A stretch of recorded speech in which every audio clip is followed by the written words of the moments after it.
뉴욕 맨해튼 최고급 레스토랑의 수석 셰프 에스더리. 미슐랭 3스타의 완벽한 요리를 만들어내지만 정작 자신이 누구인지도 모른 채 살아왔어요. 27년 만에 도착한 한 통의 편지, 친생 부모의 흔적을 찾았습니다.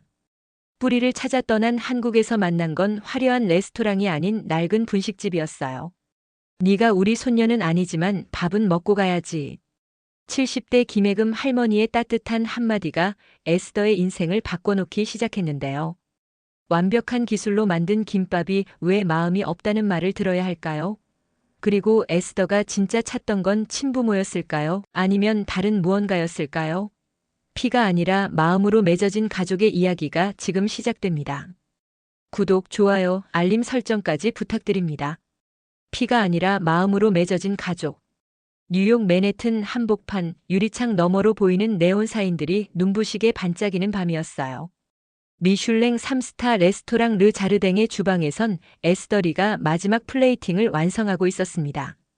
27살의 그녀는 이 고급 레스토랑에서 가장 젊은 수석 셰프였죠. 완벽하게 배치된 음식 위로 소스를 한 방울씩 떨어뜨리는 모습이 마치 예술가 같았어요. 에스더, 오늘도 완벽하네요. 부주방장 마크가 감탄하며 말했습니다. 하지만 에스더의 표정엔 만족감보다는 공허함이 더 짙게 드리워져 있었어요. 매일 완벽한 음식을 만들어내지만 왠지 모를 허전함이 가슴 한편을 자꾸만 파고들었거든요. 마크, 당신은 왜 요리해요? 에스더가 갑자기 물었습니다. 마크는 잠시 당황하더니 웃으며 대답했어요.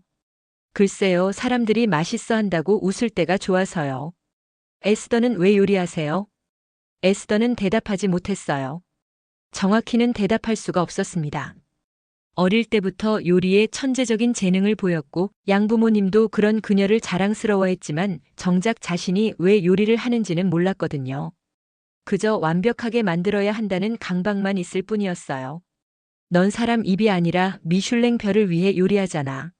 마크의 말이 에스더 가슴에 깊이 박혔습니다. 그날 밤 빈 아파트에 혼자 돌아온 에스더는 우편함에서 두꺼운 봉투 하나를 발견했어요. 발신인은 국제임양기관이었습니다. 봉투를 뜯는 에스더의 손이 미세하게 떨렸어요. 친생 부모에 관한 정보를 찾았습니다. 귀하의 출생지는 대한민국 전라북도 전주시이며 현재까지 추적 가능한 주소가 있습니다. 편지를 읽으며 에스더의 눈가가 촉촉해졌어요. 27회 동안 궁금했던 자신의 뿌리, 그 실마리가 드디어 찾아온 거였어요. 거울 속에 자신을 바라보며 에스더는 생각했습니다. 나는 누구일까? 진짜 나는 어디에 있을까? 완벽한 요리를 만들어내는 실력은 있지만 정작 자신이 누구인지도 모르는 채로 살아왔던 거예요. 그날 밤 에스더는 결심했습니다. 한국으로 가서 자신의 진짜 이야기를 찾겠다고요. 인천공항에 내린 에스더는 처음 맡아보는 한국의 공기를 깊이 들이마셨어요. 뭔가 낯설면서도 익숙한 느낌이 들었습니다. 전주행 기차 안에서 창밖 풍경을 바라보며 에스더는 가슴이 두근거리는 걸 느꼈어요. 과연 자신의 친부모를 만날 수 있을까요? 전주역에서 택시를 타고 편지에 적힌 주소로 향했습니다. 기대와 불안이 교차하는 마음으로 도착한 곳은 허름한 골목 안의 작은 분식집이었어요. 해금 분식이라는 손글씨 간판이 세월의 때를 머금고 있었습니다. 여기가 맞나요? 에스더가 한국어로 더듬거리며 물었어요.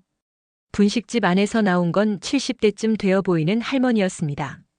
작은 체구에 곱게 빗은 은발, 그리고 온화한 미소를 짓고 있는 김혜금 할머니였어요. 어머, 외국분이네요. 우리 가게 찾아서 뭐하러 왔어요? 해금 할머니가 친근하게 물었습니다. 에스더는 떨리는 목소리로 사정을 설명했어요. 자신이 입양하라는 것, 이 주소에서 친부모의 흔적을 찾고 있다는 것을요. 해금 할머니는 잠시 생각에 잠기더니 고개를 저었어요. 아, 그런 분들은 여기 살지 않아요. 이 동네에 20년 넘게 살고 있는데 모르는 사람이 없거든요. 에스더의 얼굴이 순간 어두워졌습니다. 그렇게 멀리까지 와서 또 허탕을 친 거였어요. 그래도 이렇게 먼 데서 왔는데 밥은 먹고 가야죠. 해금 할머니가 에스더의 손을 잡고 분식집 안으로 이끌었어요. 네가 우리 손녀는 아니지만 배고픈 사람한테 밥 안 줄 수는 없지 않아요? 작은 테이블에 앉은 에스더 앞으로 김치찌개 한 그릇이 놓였습니다. 진한 국물 위로 김치와 돼지고기가 보글보글 끓고 있었어요. 첫 숟가락을 떠서 입에 넣는 순간 에스더는 눈물이 핑 돌았어요. 뉴욕에서 먹어본 어떤 고급 음식보다 따뜻하고 진한 맛이었거든요. 맛있어요? 해금 할머니가 물었습니다. 에스더는 고개를 끄덕이며 연신 눈물을 닦아냈어요. 네, 정말 맛있어요. 이렇게 맛있는 찌개는 처음 먹어봐요. 그럼 다행이네요. 요즘 젊은 사람들은 이런 음식 안 좋아한다는데. 해금 할머니가 웃으며 말했어요. 그때 에스더는 문득 생각했습니다. 자신이 만드는 완벽한 요리와 이 할머니가 만든 소박한 찌개, 뭔가 근본적으로 다른 게 있다는 걸요. 다음 날 아침 에스더는 다시 해금 분식을 찾았어요. 친부모를 찾지는 못했지만 어제 먹은 그 따뜻한 맛이 자꾸 생각났거든요. 할머니는 새벽부터 김밥을 말고 계셨습니다. 어머, 어제 그 아가씨네요. 또 왔어요? 해금 할머니가 반갑게 인사했어요. 할머니, 혹시 여기서 일할 수 있을까요? 잠깐이라도요. 에스더의 갑작스러운 제안에 할머니는 깜짝 놀랐어요. 일이라니 갑자기 왜 그래요? 제가 요리를 배우고 싶어요. 할머니처럼 따뜻한 요리를요. 에스더의 진심 어린 말에 해금 할머니는 잠시 생각하더니 웃으며 고개를 끄덕였어요. 그럼 오늘부터 우리 가게 막내딸이 되어보세요. 대신 우리 동네 사람들이 좀 까다로워요. 외국인한테 쉽게 마음 안 열거든요. 해금 할머니 말이 맞았어요.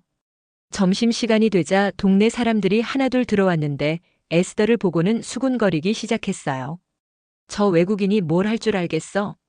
김밥도 제대로 못 살 텐데. 에스더는 자신있게 김밥을 만들기 시작했어요. 뉴욕에서 익힌 정교한 기술로 완벽한 두께로 밥을 펴고 정확한 분량으로 재료를 올렸습니다. 김으로 싸서 자르는 모습도 마치 예술 작품을 만드는 것 같았어요. 하지만 손님들의 반응은 냉담했어요. 맛은 있는데 뭔가 이상해. 우리가 먹던 김밥 맛이 아니야. 한 할아버지는 더 직설적으로 말했어요. 맛은 있지만 마음이 없네. 기계가 만든 것 같아. 에스더는 충격을 받았어요. 완벽한 기술로 만든 김밥이 왜 환영받지 못하는 걸까요? 해금 할머니가 다시 김밥을 만드는 모습을 지켜봤어요. 할머니의 손동작은 에스더만큼 정교하지 않았지만 묘한 정성이 느껴졌어요. 할머니, 저와 뭐가 다른 거예요? 에스더가 속상해하며 물었습니다. 해금 할머니는 잠시 손을 멈추고 에스더를 바라봤어요. 아가씨는 요리는 잘하지만 아직 사람을 먹이지는 못하네요. 사람을 먹인다는 게 뭐예요? 밥 해주는 건 사는 거 도와주는 거예요. 그냥 배를 채우는 게 아니라 마음을 채워주는 거지요. 그날 밤 에스더는 오랫동안 생각에 잠겼어요. 자신이 지금까지 추구해온 완벽한 요리와 할머니가 말하는 사람을 먹이는 요리. 그 차이가 무엇인지 알고 싶었어요. 며칠이 지나자 에스더는 해금 분식의 진짜 모습을 알게 됐어요. 이곳은 단순한 분식집이 아니었어요. 학교 끝나고 올 곳 없는 아이들이 숙제하는 곳이기도 하고 혼자 사는 할머니, 할아버지들이 끼니를 해결하는 곳이기도 했어요. 할머니, 저 아이는 왜 맨날 와요? 에스더가 구석에서 라면을 먹고 있는 초등학생을 가리키며 물었어요. 저 아이는 엄마가 늦게 들어와서 혼자 밥 먹어야 해요. 그래서 여기 와서 먹고 가는 거지요. 돈은 받아요? 가끔 주고 가끔 안 줘도 돼요. 아이가 굶으면 안 되니까. 해금 할머니의 대답에 에스더는 놀랐어요. 뉴욕에선 상상할 수 없는 일이었거든요. 그런 할머니를 보며 에스더는 점점 깨달아갔어요. 진짜 요리는 기술이 아니라 마음이라는 걸요. 할머니가 김치찌개를 끓이는 모습을 유심히 관찰했어요. 김치를 볶을 때의 정성, 국물을 우릴 때의 인내, 마지막에 간을 맞출 때의 세심함. 모든 과정에 사랑이 담겨 있었어요. 할머니, 저도 할머니처럼 요리하고 싶어요. 에스더가 진심으로 말했어요. 해금 할머니는 웃으며 에스더의 손을 잡았어요. 그럼 먼저 사람을 사랑하는 법부터 배워야지요. 그날부터 에스더는 달라지기 시작했어요. 김밥을 만들 때도 완벽한 모양보다는 먹는 사람을 생각하며 만들었어요. 혼자 온 할머니에게는 반찬을 더 주고 학교에서 힘든 일이 있었던 아이에게는 따뜻한 말 한마디를 건넸어요. 어느 날 동네에서 장터 김밥 대회가 열린다는 소식을 들었어요. 할머니, 우리도 나가볼까요? 에스더가 제안했어요. 우리가 뭘 할 수 있겠어요? 다른 집들은 다 오래된 집인데. 해금 할머니가 걱정했어요. 할머니 레시피로 김밥을 만들어 보고 싶어요. 저는 할머니한테 배운 걸 보여드리고 싶어요. 에스더의 간절한 마음에 할머니도 마음을 열었어요. 그럼 한번 해보자꾸나. 장터 김밥 대회 당일 해금 분식 앞마당은 분주했어요. 동네 사람들이 하나둘 도우러 나와서 함께 준비했어요. 에스더는 신기했어요. 뉴욕에선 혼자서 모든 걸 완벽하게 해내야 했는데 여기선 모든 사람이 가족처럼 도와주는 거였어요. 에스더야, 김치는 좀 더 짜게 만들어야 해. 김밥엔 간간한 김치가 제맛이야. 옆집 아주머니가 조언해줬어요. 계란 지단은 너무 두껍게 붙이지 마. 얇게 붙여야 김밥이 예뻐. 건너편 할머니도 한마디 거들었어요. 에스더는 모든 조언을 귀 기울여 들었어요. 처음엔 자존심이 상할 뻔했지만 이분들이 정말 자신을 위해서 해주는 말이라는 걸 알 수 있었어요. 이것이 바로 해금 할머니가 말한 가족의 의미구나 싶었어요. 대회장에 도착하니 이미 많은 팀들이 와서 준비하고 있었어요. 에스더는 처음으로 긴장이 됐어요. 뉴욕에서 요리 대회에 나갈 때와는 다른 종류의 긴장이었어요. 완벽한 실력을 뽐내야 한다는 부담이 아니라 할머니와 동네 사람들을 실망시키면 안 된다는 책임감이었어요. 에스더야, 너무 긴장하지 마. 우리는 이기려고 온 게 아니야.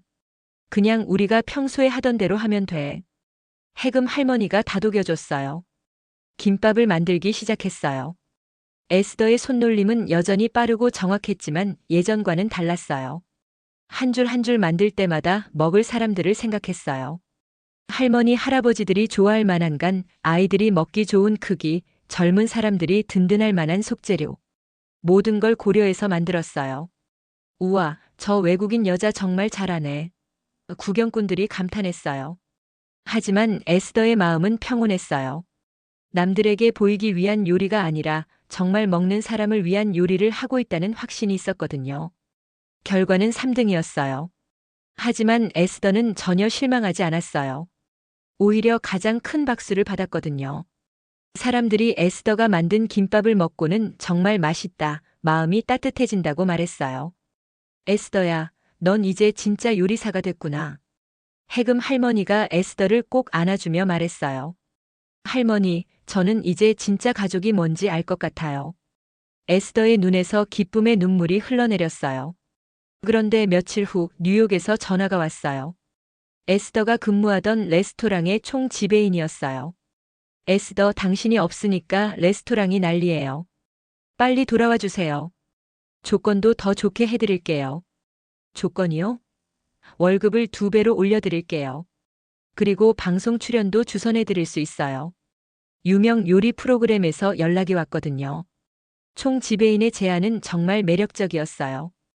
에스더가 꿈꿔왔던 모든 것이 포함되어 있었어요. 에스더는 마음이 흔들렸어요. 뉴욕으로 돌아가면 다시 화려한 무대 위에 설 수 있어요. 전 세계 사람들이 자신의 요리를 인정해 줄 거예요.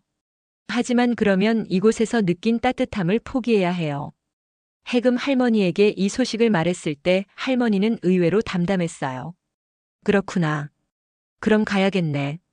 할머니, 저 때문에 걱정하지 마세요. 걱정? 내가 왜 걱정해? 네가 네 길을 가는 건데. 동네 사람들도 에스더의 출국 소식을 들었어요. 모두들 축하해줬지만 아쉬워하는 마음이 역력했어요. 에스더야, 미국 가서도 우리 잊지 마라.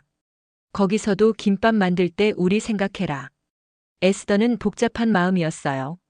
성공할 수 있는 기회를 놓치고 싶지 않았지만 이곳에서 찾은 진짜 가족을 떠나는 것도 힘들었어요. 밤마다 고민에 빠져 잠을 이루지 못했어요. 출국 전날 밤 해금 할머니가 에스더에게 작은 용기를 건넸어요. 이게 뭐예요? 우리 집 된장이야. 네가 미국 가서도 고향 맛 그리워할 때 먹어. 할머니의 손은 미세하게 떨리고 있었어요. 할머니, 저 정말 가도 될까요? 에스더가 불안한 마음을 토로했어요. 왜 안 돼? 네가 날 떠나도 나는 여전히 여기서 밥 줄 거야. 그게 가족이니까. 진짜 가족은 떨어져 있어도 마음으로 연결되어 있는 거란다. 할머니의 말에 에스더는 울음을 터뜨렸어요. 그동안 찾던 게 바로 이거였어요. 조건 없는 사랑, 무조건적인 수용. 이것이 바로 자신이 평생 그리워했던 가족의 모습이었어요. 인천공항으로 가는 버스 안에서 에스더는 휴대폰을 확인했어요. 입양기관에서 또 연락이 와 있었어요. 추가 정보를 찾았습니다. 친어머니와 연락이 닿았어요. 에스더의 심장이 빠르게 뛰기 시작했어요. 공항에 도착해서 전화를 걸었어요. 떨리는 목소리로 전화를 받은 건 50대 여성이었어요. 에스더, 정말 내 딸이구나. 목소리만 들어도 그녀가 운다는 걸 알 수 있었어요. 어머니. 에스더도 눈물을 참을 수 없었어요. 27년 만에 처음 듣는 친어머니의 목소리였어요. 미안해, 정말 미안해. 사정이 있어서 널 보내야 했어. 친어머니는 당시 상황을 설명해 줬어요. 너무 어린 나이에 임신했고 경제적으로도 어려웠어요. 에스더를 키울 수 없어서 눈물을 머금고 입양을 보낸 거였어요. 그래도 하루도 너를 잊은 적이 없어. 잘 자라줘서 고마워. 어머니, 저 지금 한국에 있어요. 만날 수 있을까요? 에스더가 간절히 물었어요. 물론이지. 어디에 있니? 내가 갈게. 친어머니도 간절했어요. 2시간 후 공항 카페에서 에스더는 친어머니와 마주 앉았어요. 닮은 구석이 확실히 있었어요. 특히 눈매와 손모양이 똑같았어요. 정말 내 딸이구나. 이렇게 예쁘게 컸어. 친어머니는 에스더가 요리사라는 말을 듣고 놀랐어요. 어머, 그럼 내 피를 받았구나. 나도 요리 좋아해. 특히 김치찌개 끓이는 걸 제일 좋아했는데. 정말요? 저도 김치찌개 만드는 걸 배웠어요. 그때 에스더는 깨달았어요. 자신이 요리를 좋아하는 건 타고난 거였구나. 친어머니의 손맛이 자신 안에 흐르고 있었던 거예요. 그렇다면 해금 할머니와 만난 것도 분식집에서 일하게 된 것도 모두 운명이었던 걸까요? 에스더야, 넌 어떻게 살고 싶니? 친어머니가 물었어요. 갑작스러운 질문에 에스더는 잠시 말문이 막혔어요. 어떻게 살고 싶은지 정작 자신도 확실하지 않았어요. 저는 사람들을 행복하게 만드는 요리를 하고 싶어요. 에스더의 대답에 친어머니가 웃었어요. 그럼 여기서 하면 되지 않을까? 꼭 미국에 가야 해? 그 말이 에스더 가슴에 큰 울림을 주었어요. 공항 게이트 앞에서 에스더는 발걸음을 멈췄어요. 뉴욕행 비행기 탑승 안내가 나오고 있었지만 도저히 발이 떨어지지 않았어요. 진짜 자신이 원하는 게 뭔지 이제 알 것 같았어요. 에스더는 결국 비행기를 타지 않았어요. 대신 전주로 돌아가는 기차표를 샀어요. 기차 안에서 뉴욕 레스토랑에 전화를 걸어 사직 의사를 밝혔어요. 정말 후회 안 할 거예요? 총 지배인이 물었어요. 네, 전혀 후회 안 해요. 해금 분식에 돌아왔을 때 할머니는 놀라지 않았어요. 마치 에스더가 돌아올 걸 알고 있었다는 듯이 말이에요. 어서 와, 우리 딸. 밥 먹었어? 그 한마디에 에스더는 또 눈물이 핑 돌았어요. 할머니, 저 다시 여기서 일해도 될까요? 이번엔 정말로요. 그럼 당연하지. 여기가 네 집인데. 해금 할머니가 환하게 웃으며 에스더를 맞아줬어요. 그날부터 에스더는 진짜 해금 분식의 가족이 됐어요. 할머니와 함께 새벽부터 김밥을 만들고 동네 사람들과 정겨운 대화를 나누며 하루하루를 보냈어요. 뉴욕에서의 화려한 생활과는 전혀 다르지만 마음은 그 어느 때보다 충만했어요. 몇 달 후 에스더는 할머니에게 제안했어요. 할머니, 우리 가게를 좀 더 크게 해볼까요? 더 많은 사람들한테 할머니 요리를 알려주고 싶어요. 그래. 어떻게? 그 젊은 사람들도 좋아할 만한 메뉴도 만들고 가게도 예쁘게 꾸며보고 싶어요. 하지만 할머니 손맛은 그대로 살려서요. 해금 할머니는 처음엔 걱정했어요. 내가 늙어서 새로운 걸 할 수 있을까? 할머니, 제가 도와드릴게요. 우리 같이 해봐요. 에스더의 간절한 마음에 할머니도 용기를 냈어요. 동네 사람들도 모두 나서서 도와줬어요. 인테리어는 목수 아저씨가, 간판은 서예 선생님이, 홍보는 젊은 엄마들이 맡아줬어요. 정말 온 동네가 하나 되어서 새로운 해금 분식을 만들어 갔어요. 리뉴얼 오픈 당일 가게 앞에는 긴 줄이 서 있었어요. 동네 사람들뿐만 아니라 소문을 듣고 온 젊은 사람들도 많았어요. 메뉴판에는 김해금 할머니 전통 김밥, 에스더 셔프 퓨전 김밥, 할머니 손맛, 된장찌개 같은 이름들이 적혀 있었어요. 가장 인기 있는 메뉴는 마음 김밥이었어요. 에스더가 할머니한테 배운 전통 방식에 자신만의 정성을 더한 김밥이었어요. 이거 정말 맛있어요. 마음이 따뜻해져요. 손님들의 반응이 뜨거웠어요. 그날 저녁 가게 문을 닫고 할머니와 에스더는 함께 차를 마시며 하루를 정리했어요. 에스더야 고마워. 네가 와서 우리 가게가 이렇게 변할 줄 몰랐어. 할머니, 제가 더 고마워요. 저한테 진짜 가족이 뭔지 알려주셨잖아요. 창밖으로 보이는 동네 풍경을 바라보며 에스더는 생각했어요. 자신이 그렇게 찾던 뿌리가 바로 여기에 있었구나. 피로 연결된 가족도 소중하지만 마음으로 맺어진 가족이 더 진짜일 수도 있다는 걸 깨달았어요. 그때 친어머니에게서 문자가 왔어요. 딸아, 잘 지내니? 내가 행복하면 엄마도 행복해. 언제든 보고 싶으면 연락해. 에스더는 웃으며 답장을 보냈어요. 네, 엄마. 저 정말 행복해요. 곧 엄마도 제 가게로 초대할게요. 마지막 손님이 나간 후 에스더는 할머니에게 서툰 한국어로 말했어요. 할머니, 이제 진짜 제가 누구인지 알 것 같아요. 저는 김해금 할머니의 손녀이고 해금 분식의 둘째 딸이에요. 그리고 진짜 가족은 피가 아니라 마음으로 만들어지는 거였어요. 해금 할머니는 에스더를 꼭 껴안으며 말했어요. 맞아, 우리 딸. 가족은 함께 밥 먹고 함께 웃고 함께 울고 서로 챙겨주는 사람들이야. 네가 그걸 깨달았으니 이제 정말 어른이 됐구나. 그날 밤 에스더는 처음으로 마음 편히 잠들 수 있었어요. 27년 동안 찾아 헤맸던 자신의 자리를 드디어 찾았거든요. 완벽한 요리를 만드는 셰프가 아니라 사람들의 마음을 따뜻하게 해주는 요리사. 그리고 무엇보다 사랑하는 가족이 있는 평범하고 행복한 사람 말이에요.